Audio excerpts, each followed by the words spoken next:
A festa de 15 anos da minha bisneta estava linda. Era dezembro de 2017 e eu tinha acabado de transferir os últimos R$ 3.000 pelo internet banking para cobrir as flores e o buffet. Quando me aproximei da mesa principal para abraçar o aniversariante, meu neto Bruno, de 28 anos, me empurrou com força e gritou alto para todos ouvirem: "Vó, você fede, não fica perto de mim, que vergonha!" O salão inteiro silenciou.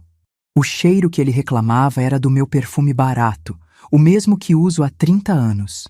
Naquele momento, com 200 convidados me olhando, descobri que minha própria família me via como um estorvo fedorento.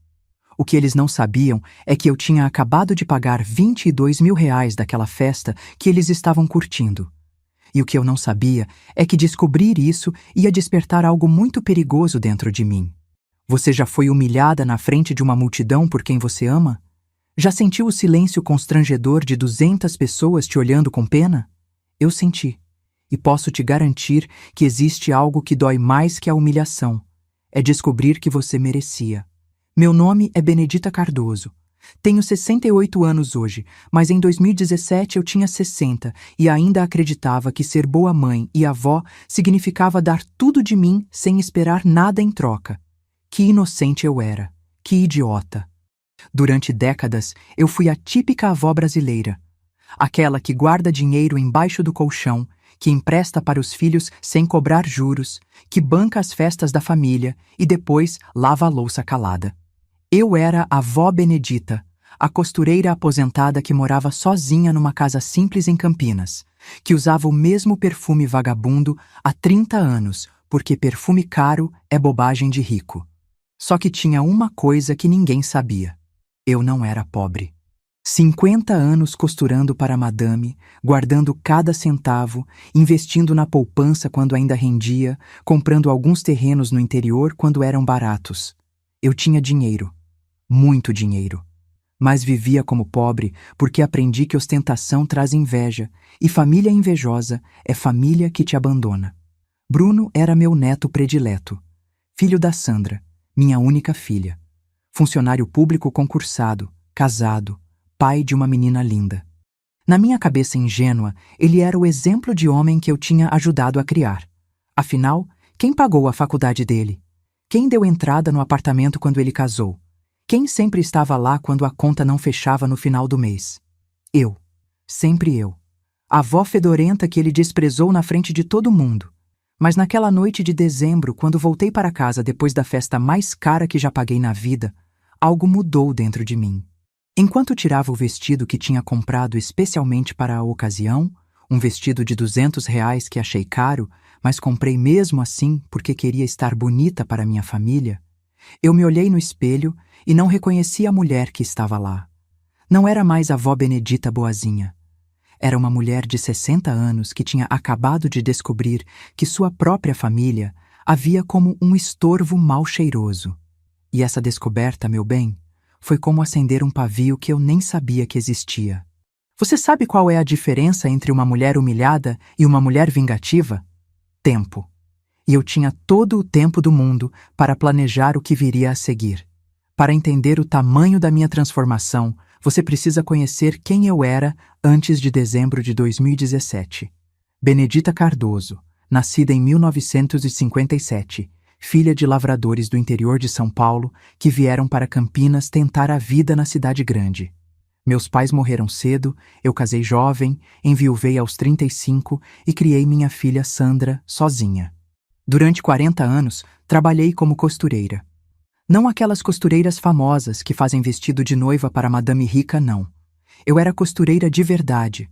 Consertava calça, fazia barra de vestido, costurava uniforme escolar, reformava roupa usada. Trabalho honesto, dinheiro suado, cliente exigente que queria pagar pouco e receber muito. Mas eu tinha um talento que ninguém imaginava. Eu sabia guardar dinheiro.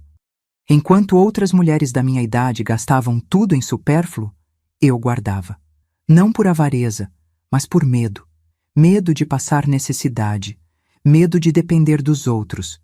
Medo de ser um estorvo para a família. Irônico, não é? No final, virei estorvo mesmo assim. Minha casa era simples. 2 quartos, sala pequena, cozinha que mal cabia uma geladeira e um fogão, mas era minha, quitada com o suor do meu trabalho. E nos fundos eu tinha um pequeno ateliê onde recebia as clientes. Era lá que eu guardava meus segredos. Numa caixa de sapatos velha, embaixo da máquina de costura, eu guardava os comprovantes de tudo, cada transferência, cada depósito, cada empréstimo que fazia para a família. Não por desconfiança, mas por organização. Coisa de costureira. Tudo tem que estar no lugar certo. Sandra sempre foi uma filha carinhosa, mas tinha um defeito que me incomodava: vergonha da própria origem. Quando conseguiu um emprego numa empresa grande e casou com um cara de classe média, começou a mudar. Parou de me visitar tanto, sempre tinha desculpa para não me levar nos lugares, e quando precisava de dinheiro, vinha me ver sozinha, nunca na frente do marido. Mãe, você não entende. São outros tempos. Ela sempre dizia quando eu reclamava que ela não me apresentava aos amigos novos. As pessoas são diferentes hoje em dia. Bruno era diferente. Pelo menos eu achava que era. Desde pequeno, ele vinha em casa, brincava comigo, me chamava de vó querida. Quando cresceu, continuou vindo.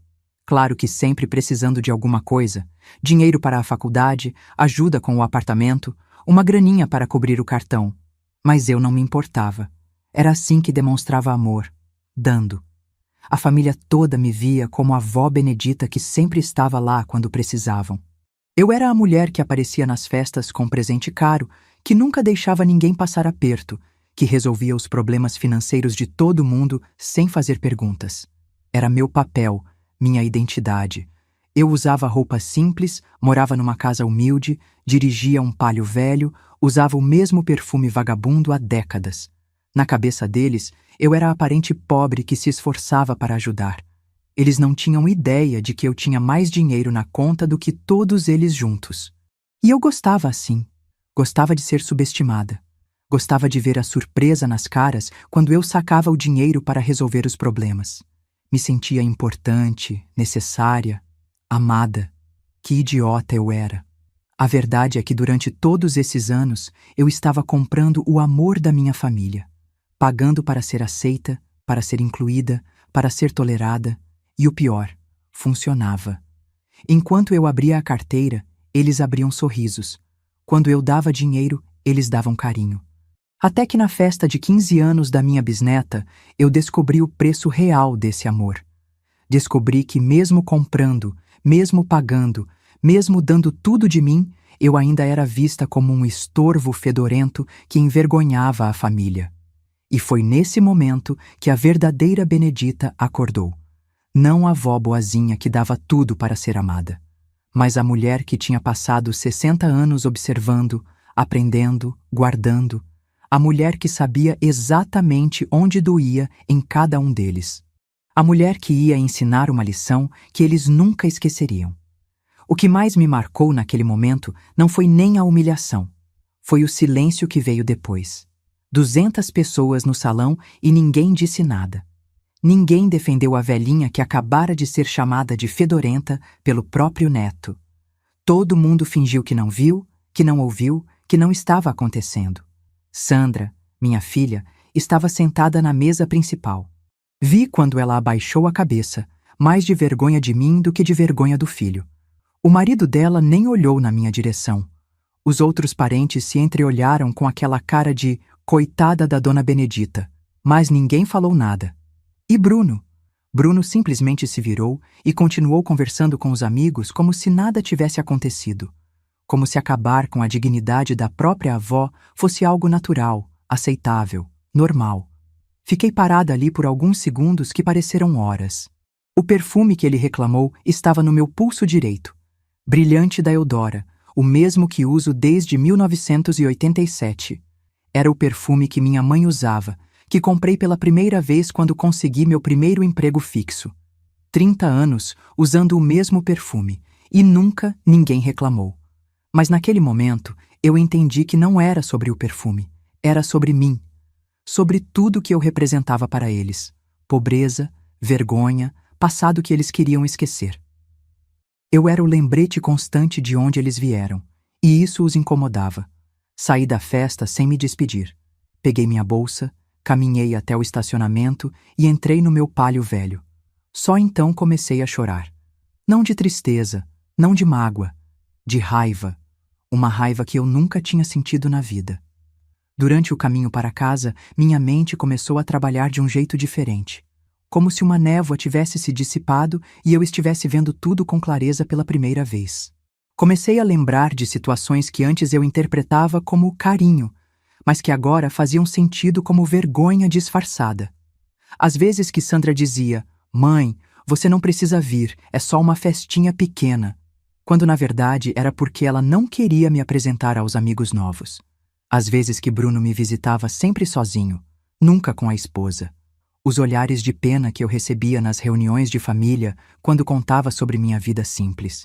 Eles tinham vergonha de mim há anos. E eu, ingênua, achava que estava sendo poupada de situações chiques demais para uma costureira aposentada. Quando cheguei em casa, fiz algo que nunca tinha feito. Fui direto para o ateliê e abri a caixa de sapatos onde guardava os comprovantes. Durante 2 horas, sentada no chão frio, organizei tudo. Cada transferência, cada depósito, cada vez que abri a carteira para resolver os problemas da minha família. Os números me chocaram. Em 10 anos, eu tinha emprestado mais de R$200 mil para Sandra e Bruno. R$200 mil que nunca foram cobrados, nunca foram devolvidos, nunca foram nem lembrados por eles. Para mim, eram presentes de amor. Para eles, eram obrigação de uma velha rica que não sabia o que fazer com o dinheiro. Mas o que mais me impressionou foi descobrir um padrão.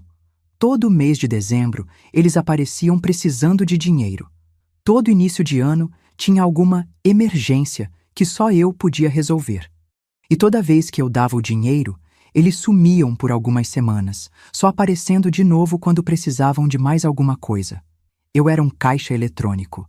Um caixa eletrônico fedorento que envergonhava a família nas festas, mas que era útil quando as contas não fechavam. Naquela madrugada, sentada no meu ateliê, cercada de papéis que provavam minha generosidade e a ingratidão deles, tomei uma decisão que mudaria minha vida para sempre. Eu ia parar de ser a vó Benedita boazinha. Ia me tornar a vó Benedita que eles mereciam. Nos dias seguintes à festa, fingi que estava tudo normal. Quando Sandra me ligou perguntando se eu estava bem, 3 dias depois, note bem, respondi que sim, que já tinha esquecido o mal-entendido com o Bruno. Quando ele mesmo me mandou um WhatsApp pedindo desculpas, se eu tinha me sentido ofendida, respondi com um emoji de coração e um "está perdoado, meu querido". Mas por dentro, eu estava tramando.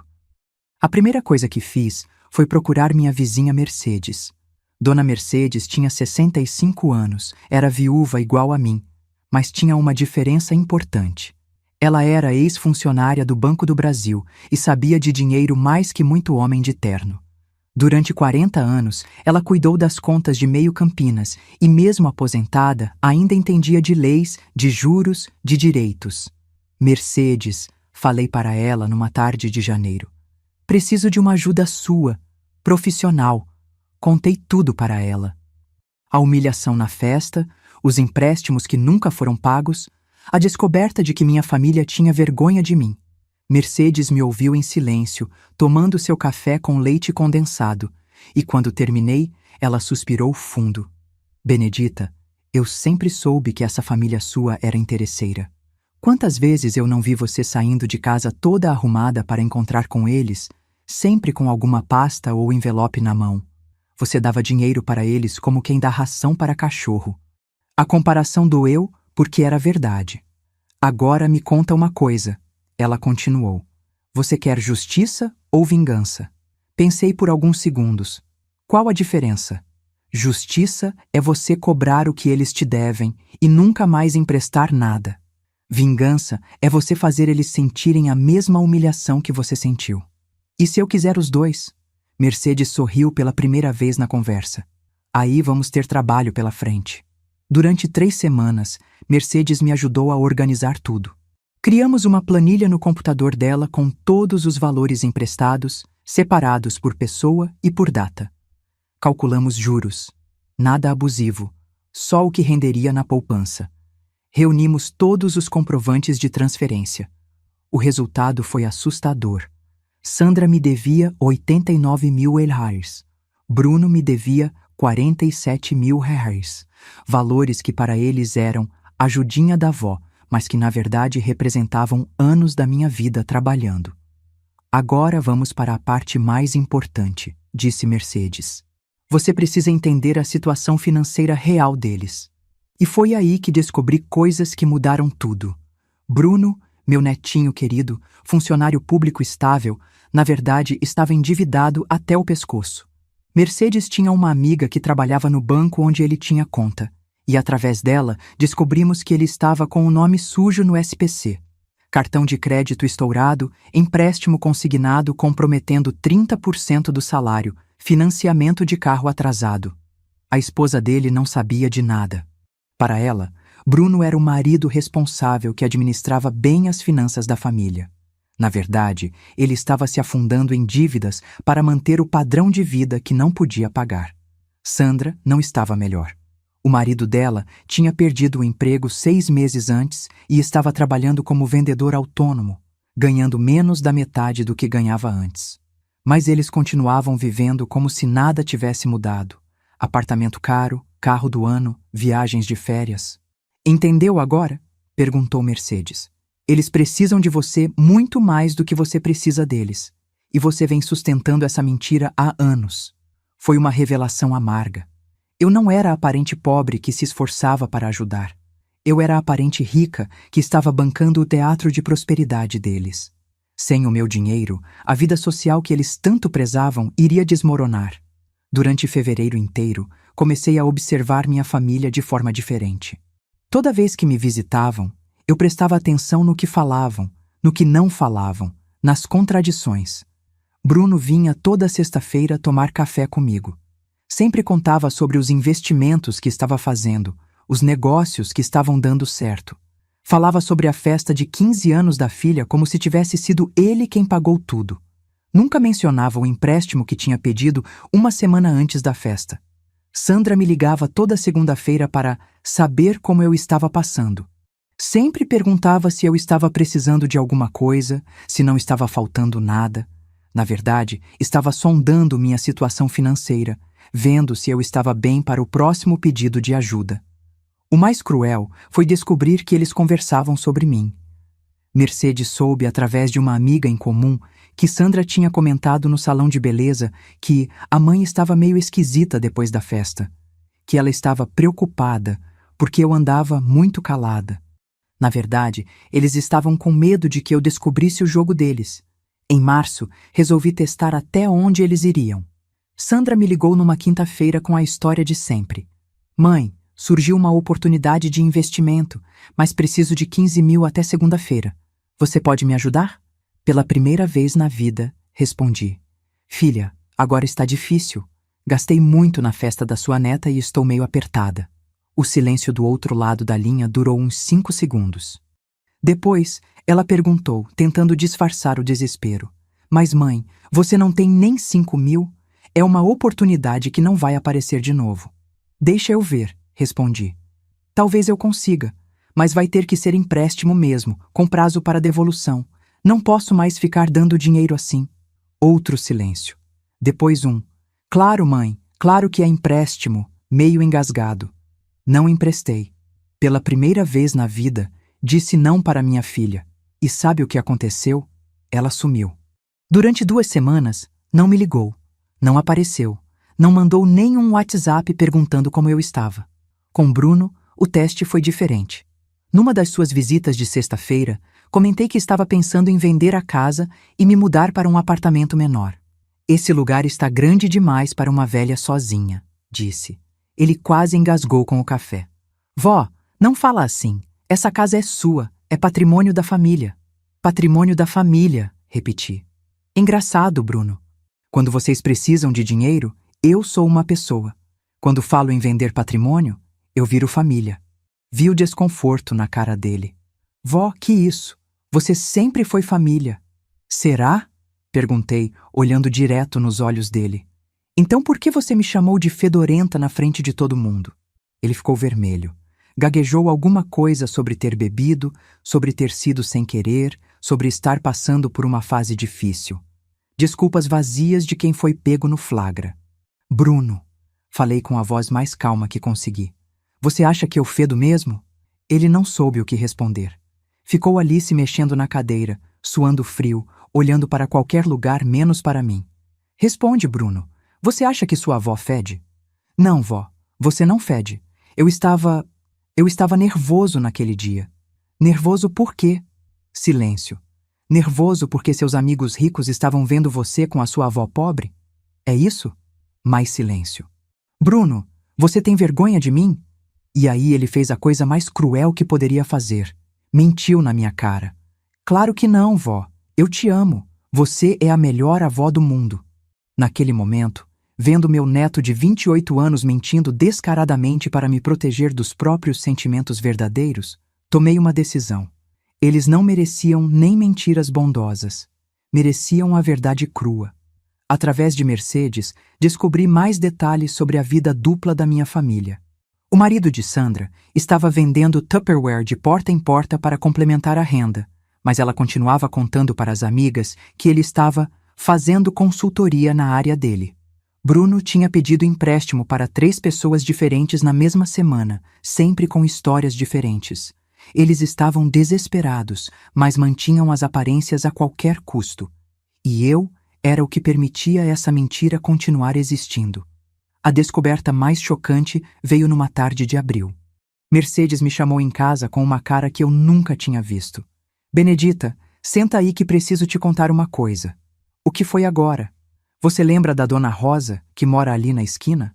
A filha dela trabalha na mesma empresa que o marido da Sandra trabalhava antes. E daí? Ele não foi demitido, Benedita. Ele foi mandado embora por justa causa. Roubou o dinheiro da empresa. O chão desapareceu debaixo dos meus pés. Como assim roubou? Desviava dinheiro das contas que administrava. Quando descobriram, deram 15 dias para ele repor tudo ou iam chamar a polícia. Ele repôs e foi mandado embora, mas não podia contar a verdade para ninguém. E a Sandra sabe? A filha da Rosa acha que não.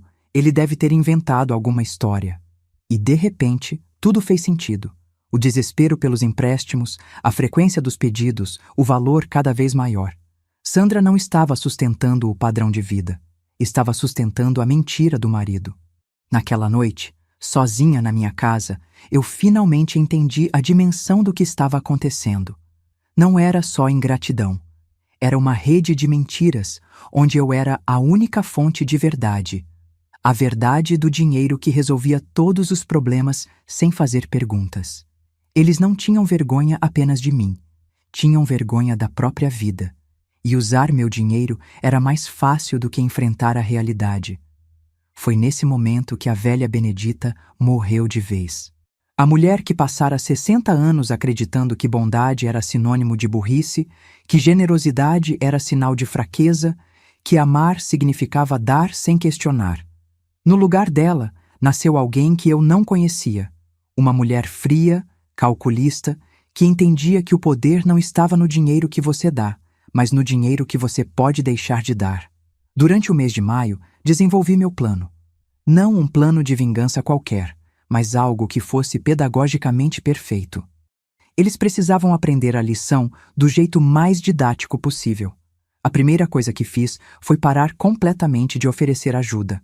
Quando Sandra me ligava com suas emergências financeiras mensais, eu dizia: "Filha, está difícil para mim também. Vamos ver se semana que vem melhora." Quando Bruno vinha tomar café e começava a dar voltas para pedir dinheiro, eu mudava de assunto. Em poucas semanas, vi o desespero crescer nos olhos deles. Sandra começou a me visitar com mais frequência, sempre com presentes baratos e muito carinho forçado. Bruno passou a trazer a neta para me visitar, sabendo que eu ficava emocionada com a menina. Eles estavam tentando me amolecer para voltar a ser a vaca leiteira de sempre. Mas eu tinha outros planos. Mercedes me deu a ideia final. "Benedita, você sabe qual é a data mais importante do ano para eles? O Natal? Não, a Páscoa. É quando toda a família se reúne, quando eles fazem o churrasco grande para mostrar prosperidade para os parentes. É lá que eles representam o teatro de família feliz e próspera. E é lá que você vai acabar com o teatro deles. A ideia era simples e cruel. Durante o churrasco de Páscoa, na frente de toda a família estendida, primos, tios, cunhados, agregados, eu iria fazer um anúncio importante para toda a família. Passei junho, julho e agosto preparando tudo. Mercedes me ajudou a organizar uma pasta com todos os comprovantes de transferência dos últimos 10 anos. Não só os empréstimos recentes, mas tudo. Cada real que saiu da minha conta para resolver problema deles. Também preparei uma segunda pasta com as informações que descobrimos sobre a situação real deles. As dívidas do Bruno, o desemprego do marido da Sandra, os empréstimos que eles pegaram com outras pessoas. Você tem certeza de que quer fazer isso? Perguntou Mercedes numa tarde de agosto. Depois que fizer, não tem volta. Vai acabar com a família. Mercedes, respondi, olhando pela janela da cozinha. A família já acabou no dia que meu próprio neto me chamou de fedorenta, na frente de 200 pessoas. Eu só vou oficializar o fim. Setembro chegou e eles começaram a ficar mais nervosos. Os pedidos de dinheiro se tornaram mais frequentes e mais desesperados. Sandra chegou a chorar no telefone quando eu disse que não podia emprestar 5.000 reais para uma emergência médica, que depois descobri que era para pagar o cartão de crédito. Bruno tentou uma abordagem diferente. Começou a falar sobre futuro, sobre planos de investir junto comigo, sobre como poderíamos fazer o dinheiro da família render. Pela primeira vez, ele estava reconhecendo que eu tinha dinheiro, tentando me convencer de que éramos sócios. Mas o que mais me impressionou foi perceber como eles eram ruins de mentira quando estavam desesperados. As histórias não batiam, as desculpas eram cada vez mais esfarrapadas e o pânico nos olhos deles estava ficando impossível de esconder. Em outubro, Sandra me chamou para uma conversa séria. Disse que estava preocupada comigo, que eu andava diferente, que talvez fosse bom eu procurar um médico. Na cabeça dela, a única explicação para eu ter parado de dar dinheiro era a demência senil. Mãe, você não tem sido a mesma desde aquela festa. Talvez seja bom fazer uns exames. Que tipo de exames, Sandra? Ah, sei lá. Exames de cabeça, para ver se está tudo bem. Ela queria me internar, ou pelo menos me convencer de que eu estava doente para poder administrar meu dinheiro pelo meu próprio bem. Naquele momento, vendo minha própria filha tentando me declarar louca para ter acesso à minha conta bancária, a última fagulha de amor que ainda existia dentro de mim se apagou completamente. Eles não eram mais minha família.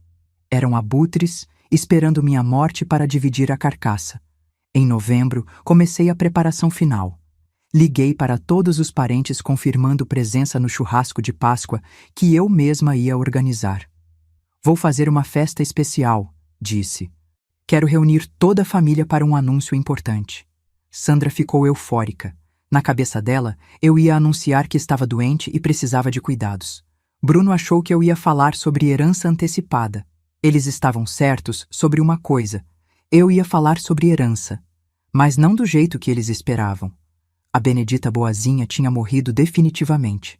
No lugar dela, nascera uma mulher que entendia que às vezes a maior generosidade que você pode ter com alguém é ensinar as consequências da ingratidão. E eu ia ser muito generosa com eles. Dezembro de 2017 chegou e com ele veio o primeiro teste da nova Benedita. Sandra me ligou com a emergência de final de ano de sempre. Mãe, preciso de 8.000 para os presentes de Natal. Você sabe como é, as crianças ficam esperando. Filha, respondi com a voz mais doce que consegui. Que bom que você ligou. Estava justamente pensando em organizar melhor essas nossas ajudas financeiras. Silêncio do outro lado. Como assim, mãe? Ah, nada demais. É só que estou ficando velha e quero deixar tudo organizadinho. Sabe como é, né? Não posso mais ficar emprestando dinheiro sem anotar direitinho. Mãe, mas você sempre emprestou... Claro, minha filha. E vou continuar emprestando. Só que agora vai ser tudo certinho, com papelada, prazo para devolução, essas coisas. Mercedes me explicou que é melhor assim, para não ter confusão depois. O desespero na voz dela era quase palpável. Mas, mãe, é só para o Natal. Você conhece a situação? Sei, sei. Por isso mesmo que tem que ser organizadinho. Vou preparar um contratinho simples, nada demais. Você assina, fica com uma cópia, eu fico com outra. Assim fica tudo transparente. Sandra não sabia o que dizer. Pela primeira vez na vida, a vaca leiteira estava exigindo recibo. Mãe, não precisa dessas formalidades entre família. Filha, justamente por sermos família, é que tem que ser certinho. Imagina se eu morrer amanhã? Como é que fica? Seus filhos vão ter que pagar dívida que nem sabem que existe? A palavra morrer a deixou em pânico. Mãe, não fala assim. Sandra, tenho 60 anos. Tenho que pensar nessas coisas. Aliás, aproveitando o assunto, vocês sabem quanto eu tenho de patrimônio? Outro silêncio. Agora ela estava realmente interessada. Não, mãe, a gente nunca conversou sobre isso. Pois é, acho que está na hora de vocês saberem. Vou aproveitar o Natal para fazer uma reunião familiar. Nada sério, só para deixar todo mundo ciente da situação. Desliguei o telefone com Sandra completamente perdida. Ela não sabia se ficava feliz porque eu ia falar sobre dinheiro ou preocupada porque eu estava mudando as regras do jogo. Bruno apareceu no dia seguinte. Não era sexta-feira, mas ele veio mesmo assim. Sandra, obviamente, tinha contado tudo para ele. Vó, a mãe falou que você quer fazer contrato para emprestar dinheiro? Isso mesmo, meu querido. Mercedes me explicou que é o correto. Mas, vó, somos família. Não precisa dessa formalidade toda. Sentei na cadeira em frente a ele e olhei bem nos olhos dele. Bruno, você me considera família mesmo? Claro, vó. Você é a mulher mais importante da minha vida. Então, por que você me chamou de fedorenta na frente de todo mundo? Ele ficou vermelho na hora. Vó, eu já pedi desculpas 1000 vezes. Eu sei, meu querido, e eu perdoei. Mas sabe o que eu aprendi? Que às vezes a família precisa de limites, precisa de regras claras. Que tipo de regras? Por exemplo, se alguém me desrespeitar publicamente, essa pessoa perde o direito a empréstimos sem juros. Parece justo, não é? O sangue sumiu do rosto dele. Vó, você está falando sério? Bruno, você ganha quanto por mês? Por quê? Responde aí. Quanto você ganha? Uns 4.000 líquidos. E gasta quanto? Ele começou a suar. Mais ou menos isso. Mais ou menos. Bruno, você está com o nome sujo no SPC. Deve no cartão, deve no banco, deve para todo mundo. Como é que gasta mais ou menos o que ganha? O choque na cara dele foi maravilhoso de ver. Como é que você sabe disso? Meu querido, eu tenho 60 anos. Você acha que cheguei até aqui sendo burra? Eu sei de tudo. Suas dívidas, os problemas do marido da sua mãe, os empréstimos que vocês pegam com outras pessoas. Bruno ficou sem ar. Literalmente. Tive que buscar um copo d'água para ele. Vó, eu posso explicar. Não precisa explicar nada, meu anjo. Eu entendo perfeitamente. Vocês estão numa situação difícil e eu sou a tábua de salvação. O problema é que tábua de salvação não pode ser desrespeitada, senão ela afunda todo mundo junto. Naquele momento, vi algo mudar nos olhos dele. Pela primeira vez, Bruno estava vendo a avó dele como ela realmente era. Não uma velhinha ingênua, mas uma mulher que sabia exatamente o que estava acontecendo. O que você quer de mim, vó? Respeito. Só isso. Respeito. Janeiro de 2018 foi o mês da experimentação. Comecei a testar até onde podia manipular a situação sem levantar suspeitas demais. Primeiro teste. Parei de atender telefone nos finais de semana. Quando Sandra ou Bruno ligavam, eu simplesmente não atendia. Na segunda-feira, quando ligavam preocupados, eu dizia que tinha saído, que estava na igreja, que tinha ido visitar uma amiga. Mãe, a gente ficou preocupado quando você não atendeu. Ah, filha, é que estou tentando ter mais vida social. Mercedes me disse que não é bom ficar em casa o tempo todo. Isso os deixava desesperados porque perdiam o controle sobre minha agenda. Eles precisavam saber onde eu estava, com quem falava, o que fazia. Não por amor, mas por segurança financeira. Segundo teste, comecei a mencionar outras pessoas que poderiam ser beneficiadas na minha herança. Numa conversa casual com Sandra, comentei: Sabe, filha, a Mercedes tem sido uma amiga muito especial. Acho que vou deixar alguma coisinha para ela quando eu morrer. Sandra quase infartou. Mãe, que conversa é essa? Nada demais, filha. É só que a Mercedes me ajuda muito, me dá conselhos. É justo reconhecer isso, não é? Mas, mãe, família é família. Claro, minha filha. Família sempre vem primeiro.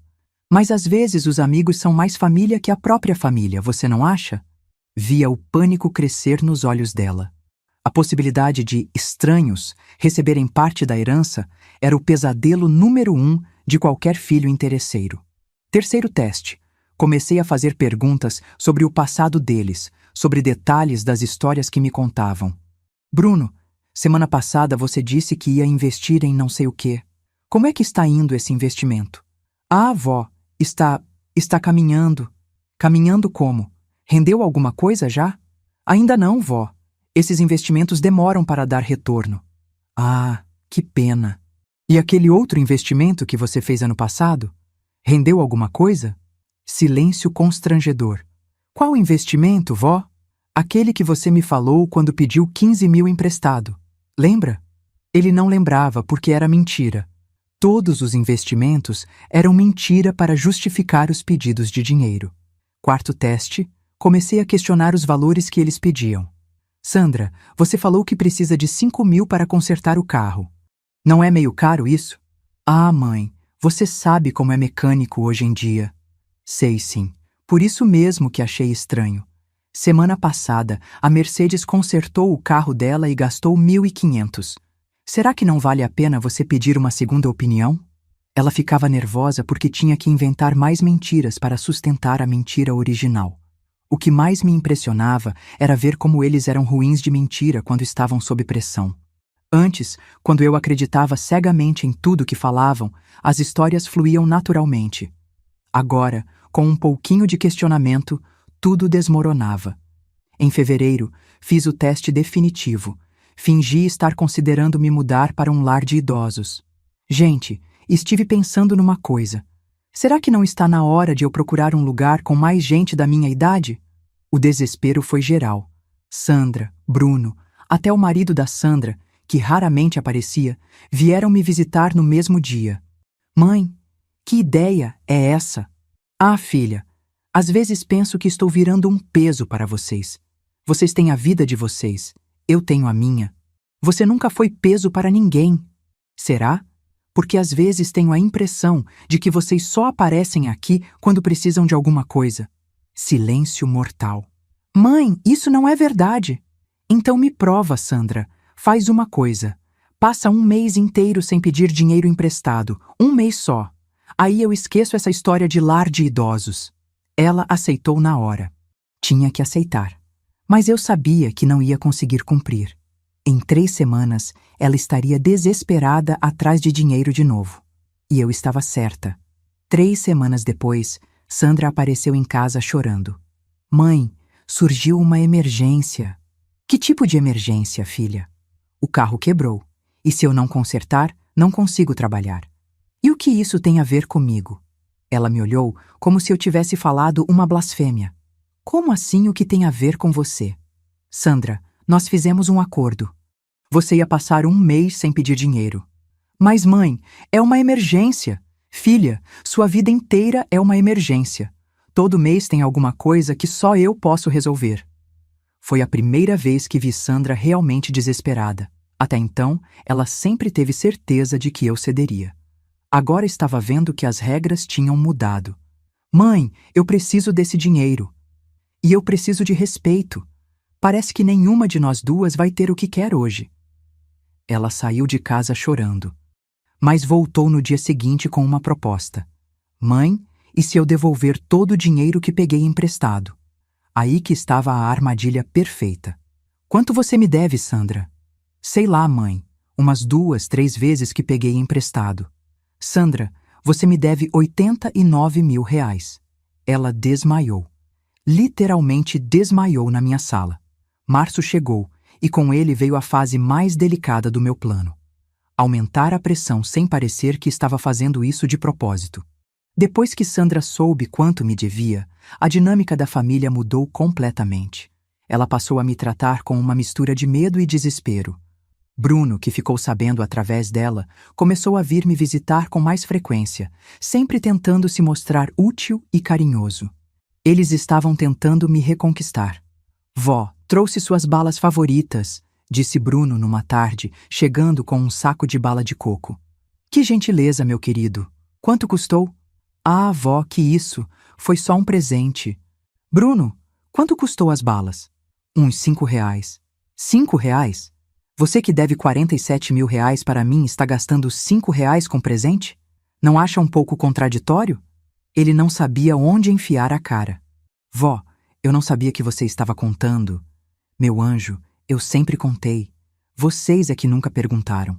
A partir dessa conversa, Bruno entendeu que não adiantava tentar me comprar com agrados baratos. A dívida estava na mesa e ela não ia desaparecer com bala de coco. Sandra tentou uma abordagem diferente. Passou a me incluir em atividades sociais dela. Mãe, as meninas vão almoçar no shopping sábado. Você quer ir? Era a primeira vez em anos que ela me convidava para conhecer as amigas. Claro que eu fui. E claro que foi um desastre planejado. No almoço, Sandra me apresentou para as amigas como minha mãe, que é aposentada. Elas foram educadas, mas eu percebi os olhares de piedade. Para elas, eu era a mãe humilde que Sandra levou por caridade. Até que uma delas comentou: Sandra, que bom que vocês se dão bem. Minha mãe vive reclamando que nunca tenho dinheiro para ajudar ela. Ah, é o contrário, respondi antes que Sandra pudesse falar. Eu é que ajudo minha filha. Já emprestei quase 90 mil reais para ela nos últimos anos. O silêncio na mesa foi sepulcral. Sandra ficou branca como papel. Uma das amigas perguntou: Nossa, Sandra, você está passando por dificuldades? Sandra gaguejou alguma coisa sobre investimentos e oportunidades, mas o estrago estava feito. Agora as amigas ricas sabiam que ela dependia da mãe humilde para manter o padrão de vida. Na volta para casa, Sandra explodiu. Mãe, por que você falou aquilo? Falei o quê, filha? Sobre o dinheiro, na frente das minhas amigas. Ah, Sandra, não entendi. Você tem vergonha de me dever dinheiro? Não é isso, mãe. É que não precisava falar. Filha, você passou anos me escondendo das suas amigas porque tinha vergonha de mim. Agora eu falei a verdade e você ficou com vergonha de você. Parece justo, não é? Ela chorou o caminho inteiro para casa. Mas não de tristeza, de raiva. Raiva de ter sido desmascarada na frente das pessoas que ela queria impressionar. Com Bruno, usei uma estratégia diferente. Numa das nossas conversas, comentei: Bruno, você falou para sua esposa quanto me deve? Não, vó. Ela não precisa saber dessas coisas. Por que não precisa? Vocês são casados, não são? Dívida de um é dívida dos dois. Vó, ela não entenderia. Não entenderia o quê? Que o marido dela é irresponsável com dinheiro? Não é isso, vó. Então é o quê, Bruno? Por que você não conta para sua esposa que me deve 47 mil reais? Ele ficou sem resposta porque a resposta verdadeira era porque a esposa descobriria que ele era um mentiroso e um irresponsável financeiro. Bruno, continuei, você acha justo ela não saber que vocês devem esse dinheiro? Vó, ela vai ficar preocupada. Ela deveria ficar preocupada. 47 mil reais não é brincadeira. Vó, você vai cobrar essa dívida mesmo? E aí chegamos ao ponto que eu estava esperando. Bruno, você acha que eu não deveria cobrar? Não é isso, vó. É que sempre foi diferente entre a gente. Diferente como? Você sempre ajudou a família. E vou continuar ajudando. Mas agora de forma organizada, com contrato, prazo, prestações. O pânico nos olhos dele era quase cômico. Vó, eu não tenho como pagar isso tudo de uma vez. Claro que não tem, meu anjo. Por isso vamos fazer um parcelamento, que nem na Casas Bahia. Naquele momento, Bruno entendeu que a brincadeira tinha acabado. A vó boazinha não existia mais. No lugar dela, tinha uma cobradora implacável que conhecia cada centavo da dívida dele. Em abril, fiz a jogada final antes do confronto. Marquei uma reunião com todos eles para organizar a situação financeira da família. Gente, marquei para sábado, 14h, aqui em casa. Vamos resolver essa questão das dívidas de uma vez por todas. Sandra tentou protestar. Mãe, não precisa fazer reunião para isso. Precisa sim, filha. Mercedes me explicou que quando se trata de família, tem que ser tudo transparente, senão cria confusão. Que confusão? Ah, sei lá. Conflito entre irmãos, problemas na partilha da herança, essas coisas. A palavra herança fez todos prestarem atenção. Herança? Perguntou Bruno. Claro, meu querido. Vocês acham que eu vou viver para sempre? Tenho que deixar tudo organizadinho para quando eu morrer. Durante a semana que antecedeu a reunião, eles não me deram sossego. Todo dia alguém aparecia em casa querendo conversar sobre a situação. Todos tentando me convencer de que reunião familiar era desnecessária, que podíamos resolver tudo de forma mais simples. Mas eu sabia que eles estavam, era com medo. Medo de que eu colocasse tudo na mesa na frente de todo mundo. Medo de que outros parentes soubessem das dívidas. Medo de perder o controle da narrativa. E eles estavam certos. Eu ia colocar tudo na mesa mesmo. A reunião estava marcada para sábado, mas na quinta-feira, Sandra apareceu em casa com uma proposta desesperada. Mãe, pensei numa coisa. E se ao invés de fazer essa reunião a gente resolvesse tudo só entre nós? Eu, você e o Bruno? Por quê, filha?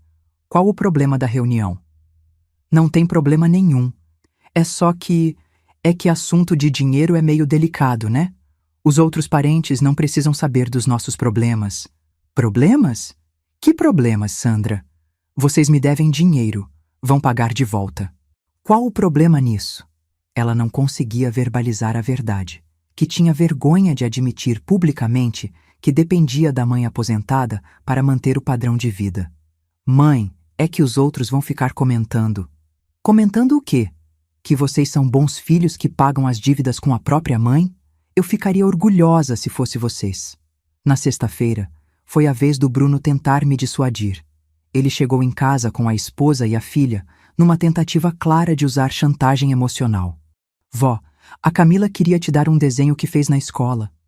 A menina me entregou um desenho de uma família feliz. Era bonitinho, mas eu não era mais a vó que se deixava manipular por gestos carinhosos calculados. Que lindo, minha princesa. O papai te falou que ele vai ter que pagar uma dívida para a vovó? A esposa do Bruno fez uma cara estranha. Que dívida? Bruno ficou vermelho. Não é nada importante, amor. Só uns empréstimos que a avó me fez. Empréstimos? Ela perguntou, olhando para mim. 47 mil reais, respondi, sorrindo doce. Nos últimos 3 anos. Mas não se preocupa, querida. Vamos fazer um parcelamento bem organizado. A mulher dele quase caiu da cadeira. 47 mil? Bruno, você não me contou isso. Amor, a gente conversa em casa. Não, Bruno. A gente conversa agora. Como é que você me deve 47 mil reais e eu não sei? Pronto. A bomba tinha explodido dentro da casa dele. Agora, a esposa sabia que o marido escondia dívidas e que a situação financeira da família era bem pior do que ela imaginava. Vó, Bruno me chamou num canto, você fez isso de propósito. Fiz o quê, meu anjo? Contou para minha esposa. Você sabia que eu não tinha contado para ela. Bruno, você é um homem adulto, casado, pai de família. Não é minha obrigação guardar seus segredos da sua própria esposa. Mas, vó, não tem mais, querido. Vocês me devem dinheiro. Isso não é segredo, é fato. E fatos não se escondem de esposa. Ele saiu de casa destruído. A esposa estava furiosa por ter sido enganada e agora eles teriam que explicar para a família dela como iam pagar uma dívida de 47 mil reais com salário de funcionário público. No sábado de manhã, Mercedes veio me ajudar a preparar tudo para a reunião da tarde. Organizamos as pastas com os comprovantes, separamos as cadeiras da sala, preparamos café e biscoitos. Benedita, você tem certeza de que quer fazer isso? Perguntou ela pela última vez. Mercedes, eles tiveram meses para mudar de comportamento, para me pedir desculpas de verdade, para propor um plano de pagamento, para me tratar com respeito. Não fizeram nada disso. E se eles te cortarem da vida deles? Eles já me cortaram, Mercedes. Só que mantiveram a parte que interessa, meu dinheiro. Hoje eles vão ter que escolher.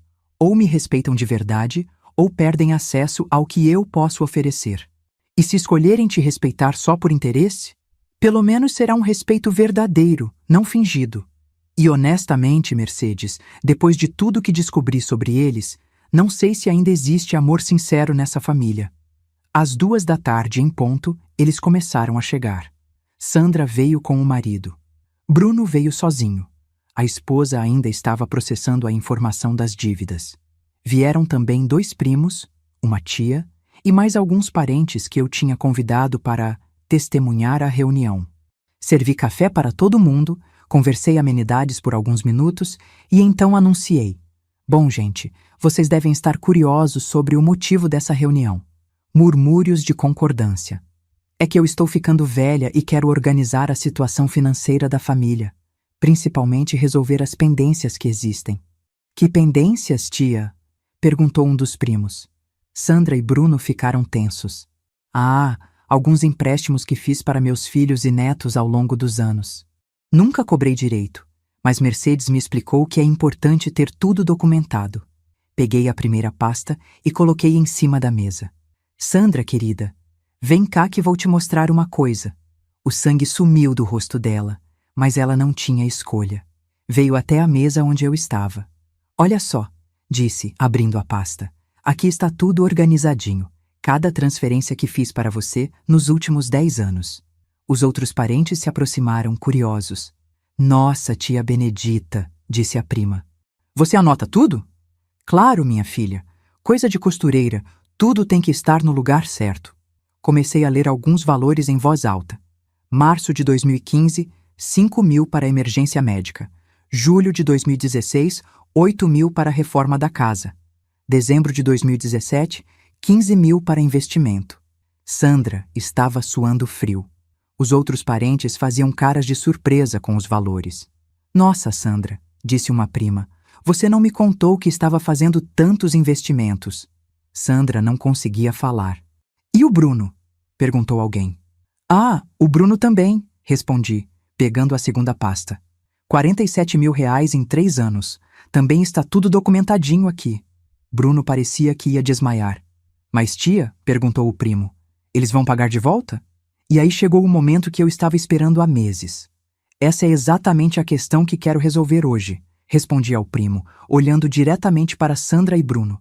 Porque até agora, esses empréstimos nunca foram pagos de volta. O silêncio na sala foi ensurdecedor.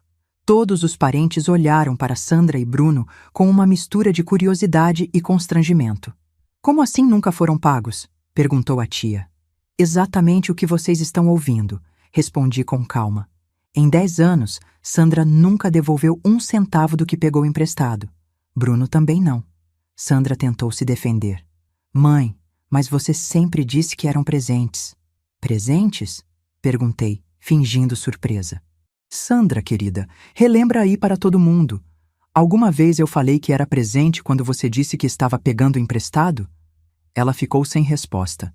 Todos os pedidos eram sempre com a promessa de devolução, assim que a situação melhorasse.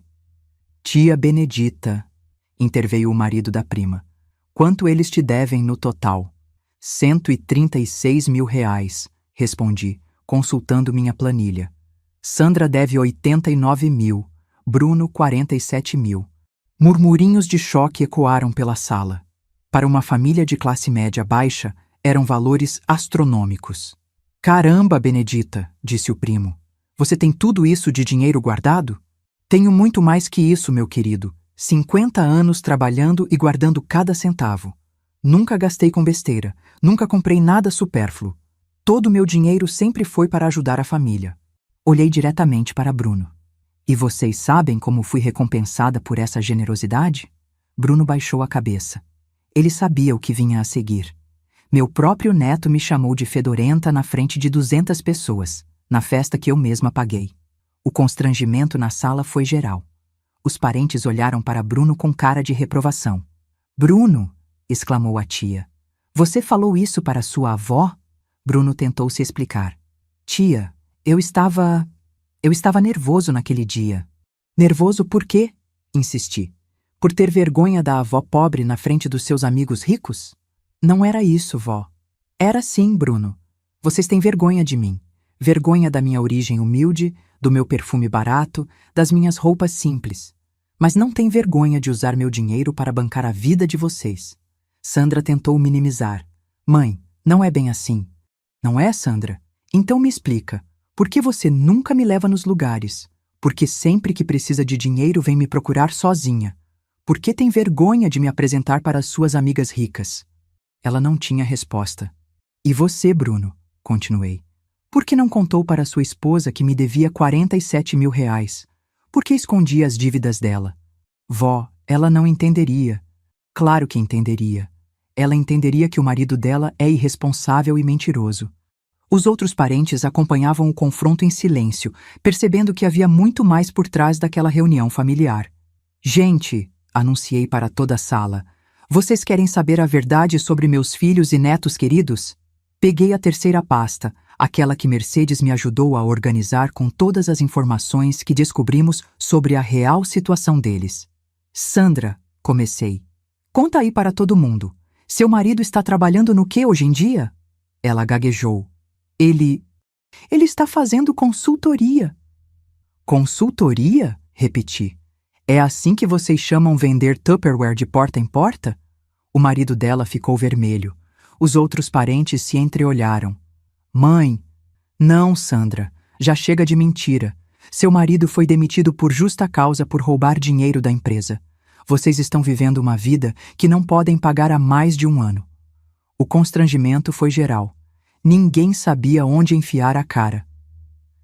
E você, Bruno? Continuei. Conta para os primos aí. Qual é sua situação no SPC? Vó, por favor. Nome sujo, cartão estourado, empréstimo consignado comprometendo quase metade do salário. Isso que é ser funcionário público estável, né? A tia balançou a cabeça, decepcionada. Bruno, eu não sabia que vocês estavam passando por isso. Ninguém sabia, tia, respondi. Porque eles preferem manter as aparências a assumir a realidade. E quem banca essa mentira sou eu. Peguei alguns comprovantes e mostrei para os parentes. Olhem só, dezembro do ano passado, 22 mil reais para uma festa de 15 anos. Janeiro, 5 mil para emergência médica, que na verdade era para pagar conta de cartão. Março, 8 mil para investimento que nunca existiu. Os parentes ficaram chocados com os valores e a frequência dos empréstimos. Benedita, disse o primo, mas eles nunca te pagaram nada de volta? Nada, zero, em 10 anos. E vocês? Ele perguntou diretamente para Sandra e Bruno. Como é que ficam devendo 130 mil reais para a própria mãe? Sandra tentou se defender. É que a situação sempre estava difícil. Difícil por quê, Sandra? Porque vocês gastam mais do que ganham? Porque querem viver um padrão de vida que não podem pagar? Bruno tentou uma última cartada. Vó, mas você sempre disse que ajudar a família era o mais importante. E eu ajudei, Bruno. Durante 10 anos, ajudei vocês a viverem uma mentira. Ajudei vocês a fingirem que eram prósperos quando na verdade estavam falidos. Ajudei vocês a manterem as aparências enquanto eu vivia como pobre. Olhei para todos os parentes presentes. Vocês querem saber quanto eu tenho de patrimônio? Todos ficaram curiosos. 800 mil reais. 2 terrenos no interior, um apartamento alugado, aplicações financeiras. 800 mil reais que juntei costurando roupa por 50 anos. Os parentes ficaram de boca aberta. Ninguém imaginava que a tia Benedita humilde tinha tanto dinheiro. E sabe como eu vivo? Com 1.500 reais de aposentadoria, num Palio 2010, numa casa simples, usando perfume de farmácia, enquanto banco a vida boa de filhos e netos ingratos. Sandra estava chorando. Bruno parecia que queria sumir da terra. Mãe, nós não sabíamos, não sabiam porque nunca perguntaram, nunca se interessaram pela minha vida, só pela minha carteira. A prima perguntou diretamente. Sandra, você realmente nunca pagou nada de volta para sua mãe? Sandra balançou a cabeça, chorando. E você, Bruno? Bruno também confirmou que nunca havia devolvido nada. Meu Deus, murmurou a tia. Como vocês puderam fazer isso com a própria mãe? Agora, anunciei. Vou explicar como vamos resolver essa situação. Peguei 2 envelopes que tinha preparado com Mercedes. Sandra, Bruno, venham aqui. Eles se aproximaram relutantes. Dentro destes envelopes estão os contratos de pagamento das dívidas de vocês. Prazo de 5 anos, juros de poupança, parcelas mensais fixas. Entreguei o envelope para Sandra. Você vai pagar R$ 1.700 por mês durante 5 anos. Entreguei o outro para Bruno. Você vai pagar R$ 900 por mês durante 5 anos. Eles abriram os envelopes com mãos trêmulas. Mas, vó, protestou Bruno, R$ 900 é quase um quarto do meu salário. E daí, Bruno? Você achou que ia ficar devendo R$ 47 mil para sempre? Mãe, Sandra chorou, 1.700 é mais do que eu ganho. Então vocês vão ter que se virar. Arrumar trabalho extra, vender coisas, cortar gastos, fazer o que pessoas responsáveis fazem quando têm dívidas. A tia perguntou, e se eles não conseguirem pagar? Aí eu vou ter que tomar as medidas legais cabíveis. Mercedes me explicou que dívida não prescrita pode ser cobrada na justiça. O primo interferiu.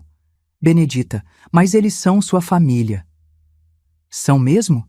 Perguntei, olhando diretamente para Sandra e Bruno. Família é quem me chama de fedorenta em público? Família é quem tem vergonha de mim? Família é quem me usa como caixa eletrônico? Silêncio total. Vocês querem saber qual foi a gota d'água? Continuei. Semana passada, Sandra sugeriu que eu procurasse um médico porque talvez eu estivesse com demência. Sabem por quê? Porque eu parei de dar dinheiro para eles sem questionar. Os parentes ficaram chocados.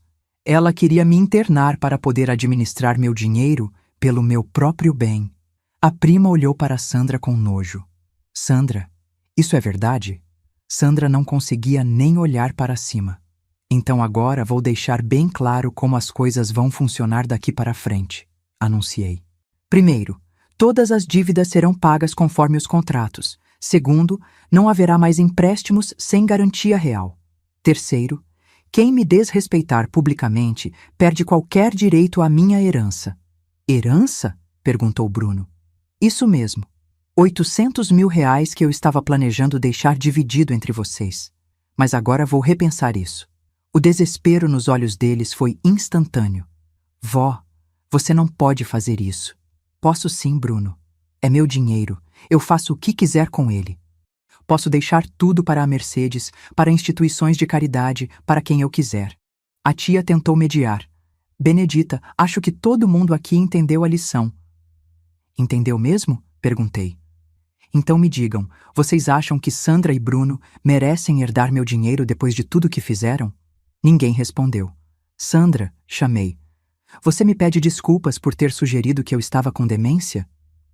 Desculpa, mãe.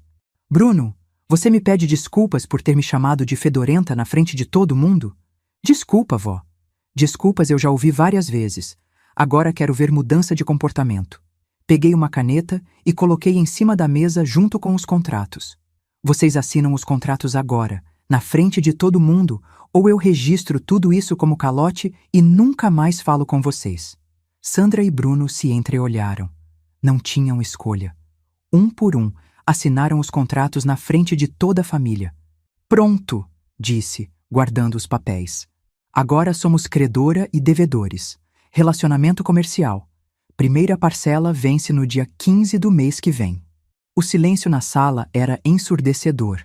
Ah, e mais uma coisa, acrescentei, olhando para todos os parentes.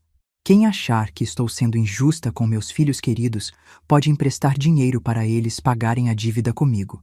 Alguém se habilita? Ninguém se habilitou. Então está resolvido. Reunião encerrada.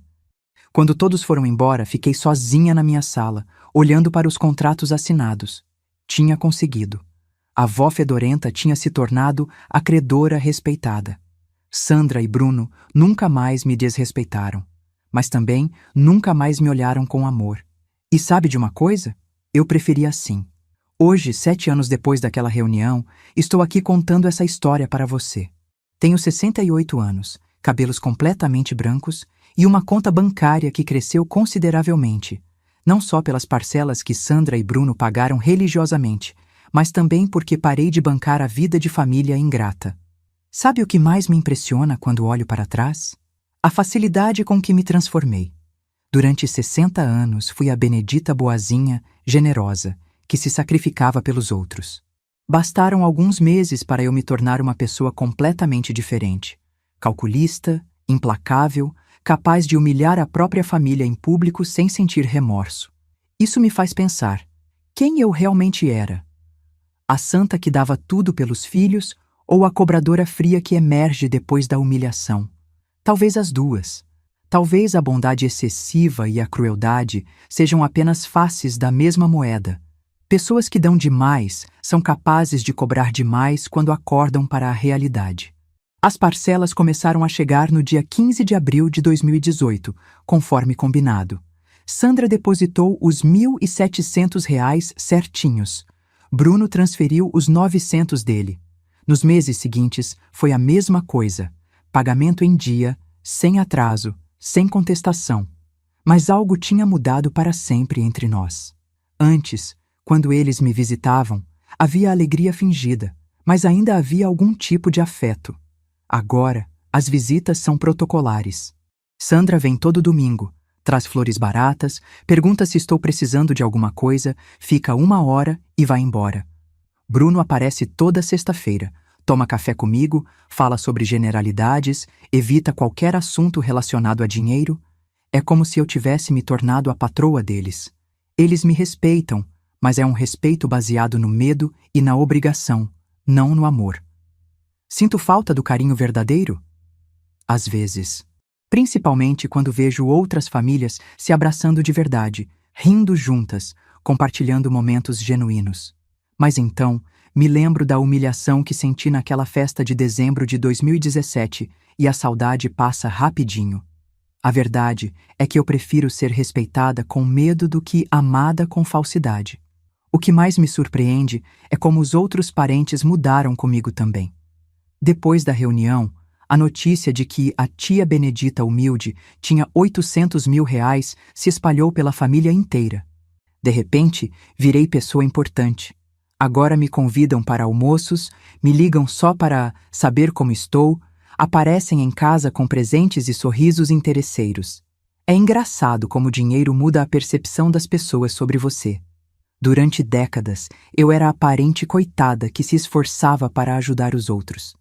Agora sou a matriarca rica, que merece atenção e cuidados. A mesma pessoa, mas com uma conta bancária conhecida. Mercedes continua sendo minha única amiga verdadeira. Ela me conhecia antes de eu revelar meu patrimônio e continua me tratando igual. Às vezes, quando estamos tomando café na cozinha dela, ela me pergunta se não me arrependo do que fiz. Benedita, você não sente falta de como era antes? Antes quando, Mercedes? Quando eu era Troxa. Antes quando vocês se amavam de verdade. E aí eu fico pensando, será que se amavam de verdade? Ou será que eu confundia gratidão interesseira com amor genuíno? Hoje eu entendo que amor verdadeiro não precisa ser comprado. Amor verdadeiro respeita, não humilha. Amor verdadeiro não esconde dívidas, nem inventa histórias. O que eles sentiam por mim era dependência disfarçada de carinho. E o que eu sentia por eles era necessidade de ser necessária. Uma dinâmica doentia que sustentamos durante anos porque era conveniente para todo mundo. A vingança quebrou essa dinâmica para sempre. Agora eles sabem que não podem me usar, e eu sei que não preciso comprar afeto. É um relacionamento mais frio, mais distante, mas também mais honesto. Sandra conseguiu um emprego de vendedora numa loja para complementar a renda e conseguir pagar as parcelas. O marido dela ainda vende Tupperware, mas pelo menos pararam de fingir que estão bem financeiramente.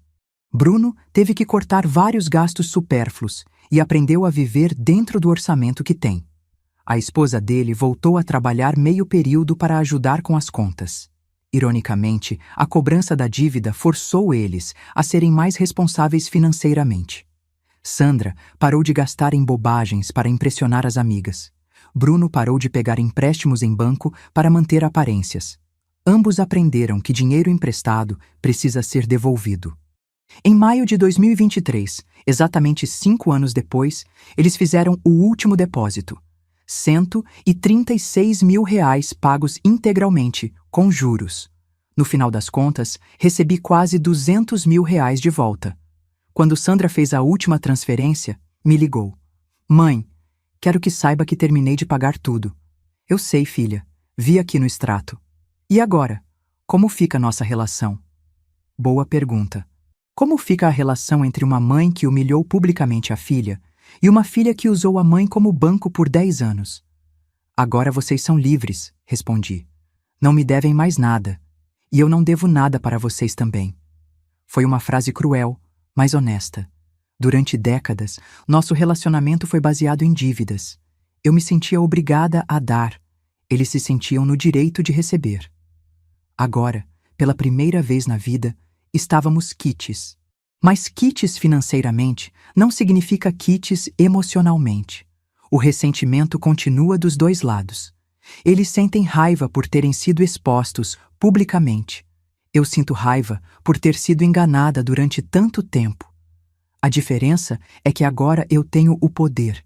Eles sabem que eu tenho dinheiro, sabem que eu sou capaz de usá-lo como arma e sabem que não vão mais conseguir me manipular com chantagem emocional. Será que sou uma pessoa má? Às vezes me pergunto isso. Uma boa mãe perdoaria, esqueceria, voltaria a ajudar sem cobrar nada. Mas uma boa mãe também não merecia ser chamada de fedorenta pelo próprio neto na frente de 200 pessoas. O que aprendi é que bondade excessiva é tão destrutiva quanto maldade. Ser boa demais ensina os outros a serem ruins com você. Ser generosa demais ensina os outros a serem ingratos. Perdoar demais ensina os outros que não há consequências para a crueldade. Às vezes, a maior bondade que você pode fazer por alguém é ensinar que ações têm consequências. E foi isso que fiz. Você que está me ouvindo agora, deixa eu te fazer algumas perguntas. Quantas vezes você já ajudou alguém da família sem receber nenhum obrigado? Quantas vezes você já foi generosa com pessoas que te tratam mal? Quantas vezes você já comprou carinho com dinheiro? Se você se identificou com alguma dessas situações, presta atenção no que vou te falar. Você está sendo usada. E o pior, você está permitindo ser usada. Durante 60 anos da minha vida, eu achei que generosidade era virtude, que dar sem questionar era sinal de amor, que se sacrificar pelos outros me tornava uma pessoa melhor. Mentira. Tudo mentira. Generosidade sem limites vira exploração. Amor sem reciprocidade vira abuso. Sacrifício sem reconhecimento vira humilhação. A sociedade brasileira ensina às mulheres, especialmente as mais velhas, que nosso valor está em servir os outros. Que devemos dar tudo pelos filhos, pelos netos, pela família. Que reclamar é falta de amor, que cobrar é falta de generosidade. Bobagem. Pura bobagem. Seu dinheiro é seu. Seu esforço é seu. Seu amor é seu. E ninguém, nem filho, nem neto, nem parente, tem o direito de usar isso contra você. Quando Sandra sugeriu que eu estava com demência porque parei de dar dinheiro para ela, entendi uma coisa importante. Para muitas pessoas, mulher independente é mulher louca. Mulher que não se deixa explorar é mulher problemática. Mulher que cobra o que é dela é mulher vingativa. E sabe o que eu descobri? Tudo bem ser vingativa. Tudo bem ser problemática. Tudo bem ser louca, se loucura significa não aceitar desrespeito. Hoje, com 68 anos, eu vivo melhor do que vivia aos 60. Tenho mais dinheiro, mais paz, mais dignidade. Não tenho mais pessoas me ligando toda semana com emergências que só eu posso resolver. Não tenho mais que fingir que não vejo a falsidade nos sorrisos interesseiros. Claro que também não tenho mais o carinho que tinha antes. Mas que tipo de carinho era aquele? Carinho condicionado ao meu dinheiro. Carinho que desaparecia quando eu dizia não. Carinho que vinha acompanhado de humilhação pública. Prefiro a solidão honesta à companhia interesseira. Mercedes me perguntou outro dia se eu mudaria alguma coisa se pudesse voltar no tempo. Pensei bastante antes de responder. Mudaria sim. Mudaria tudo muito antes. Teria posto limites desde o primeiro empréstimo não pago. Teria exigido respeito desde a primeira falta de educação. Teria parado de comprar amor desde a primeira decepção. A vingança que executei foi pedagógica, mas também foi tardia. Se tivesse reagido antes, talvez ainda conseguisse ter uma família de verdade, ao invés de credores constrangidos. Mas não me arrependo do que fiz. Foi necessário. Foi justo. Foi a única forma de recuperar minha dignidade. Agora deixa eu te contar o que aconteceu no último Natal. Sandra e Bruno vieram me visitar. Trouxeram presentes baratos, sorriram forçadamente, falaram sobre o tempo. Durante 2 horas, representamos o teatro de família feliz. Quando eles foram embora, fiquei sozinha na minha sala, olhando para os presentes que não tinha pedido, pensando nos sorrisos que não eram genuínos, lembrando das conversas que não passavam de obrigação. E sabe o que senti? Alívio. Alívio por não ter que fingir mais que éramos uma família amorosa. Alívio por não ter que abrir a carteira toda vez que alguém aparecia. Alívio por poder ser eu mesma. Uma mulher dura que aprendeu que respeito é mais importante que afeto. Se você está passando por algo parecido com o que passei, fica a dica. Não espere 60 anos para reagir. Não compre amor com dinheiro. Não aceite desrespeito em nome da família. E, principalmente, não tenha medo de ser chamada de vingativa quando estiver apenas cobrando o que é seu. Porque, no final das contas, vingança nada mais é que justiça com as próprias mãos. E, às vezes, quando o sistema falha, quando a família falha, quando todo mundo falha com você, sobra só isso, fazer justiça com as próprias mãos. Eu fiz, e durmo tranquila todas as noites. Ah, e sobre aquele perfume que o Bruno reclamou? Ainda uso o mesmo. Brilhante da Eudora, R$ 30 na farmácia. Só que agora uso com orgulho. Porque é o perfume de uma mulher que não se deixa humilhar, que não aceita desrespeito, que cobra o que é seu. É o perfume de uma mulher livre. E sabe de uma coisa? Ele cheira muito melhor quando você não está tentando agradar ninguém. Cheira a dignidade. Cheira a independência. Cheira a vingança bem executada. Se alguém da sua família acha que você fede, talvez o problema não seja seu cheiro. Talvez o problema seja que você descobriu o cheiro podre da ingratidão deles. Faça como eu fiz. Troque de perfume. Use um que cheire a respeito próprio. A diferença é incrível.